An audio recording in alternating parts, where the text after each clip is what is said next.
സാങ്കേതിക സംവിധാനങ്ങൾ ഉൾപ്പെടെ എല്ലാ മേഖലകളിലും നാം വിജയിച്ചുകൊണ്ടിരിക്കുകയാണ്. പക്ഷേ ഭക്ഷ്യക്ഷമത്തിന്റെ കാര്യത്തിലോ അതെ, മായവും രാസമാലിന്യങ്ങളും ഒന്നുമില്ലാത്ത ഭക്ഷണം എന്ന് കണ്ടുപിടിക്കുക എന്ന് പറയുന്നത് തന്നെ നമ്മളെ സംബന്ധിച്ച് ഏറ്റവും വലിയ സങ്കീർണമായ ഒരു ഘടകം തന്നെയാണ്.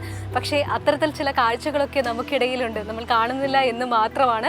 ഞാൻ പറഞ്ഞു വരുന്നത് ആലപ്പുഴ ജില്ലയിലെ ഹരിപ്പാടുള്ള ഒരു പ്രകൃതി ജൈവ കലവറയെക്കുറിച്ചാണ്. ആ കലവറയുടെ 4.5 ഏക്കറിൽ സ്ഥിതി ചെയ്യുന്ന ആ ഫാമിന്റെ കാഴ്ചകളാണ് ഇനി കാണുന്നത്. ഫലഭൂഷ്ടമായ ചോളപ്പാടത്തിനരികിലാണ് ഇപ്പൊ ഞാൻ ചുവന്ന ചോളം വിളഞ്ഞു നിൽക്കുന്നതാണ് ഇത്. വെള്ളച്ചോളം, കുരു ഇല്ലാത്ത നാരങ്ങ, ഇതിന്റെ ഒരു വലിയ തോട്ടം തന്നെ ഇവിടെയുണ്ട്. ജൈവ കലവറയിൽ ഉണ്ടായ ഒരുപാട് മത്സ്യങ്ങളാണ് ഈ ഒരു മത്സ്യക്കുളത്തിലുള്ളത്. പിന്നെ വളരെ മനോഹരമായ ഒരു പശുത്തൊഴുത്തുണ്ട്. പ്രകൃതി ജൈവ കലവറയുടെ കോഴിയും താറാവും ഒക്കെയുള്ള ഒരു വിഭാഗത്തിലാണ് ഞാനിപ്പോൾ ഉള്ളത്. നാടൻ മുട്ടകളും ഇവിടെ നിന്നും വിഭാവനം ചെയ്യുന്നുണ്ട്.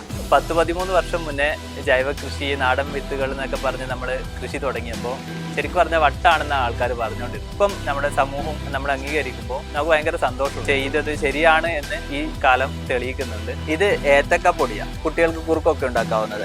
അതുപോലെ തന്നെ കണ്ണങ്കായയുടെ പൊടി സോളാർ ഡ്രയറിലാണ് ഉണക്കുന്നത്. അത്രയും ഹൈജീനിക് ആയിട്ടാണ് ചെയ്യുന്നത്. അപ്പോൾ ആ 2 പ്രോഡക്റ്റും കുട്ടികൾക്കുള്ള ഒരു നല്ലൊരു പ്രോഡക്റ്റ് ആയത്. ഇത് നമ്മുടെ മഞ്ഞൾപ്പൊടിയാണ്, പ്രതിഭ ഇനത്തിന്റെ മഞ്ഞളാണ്.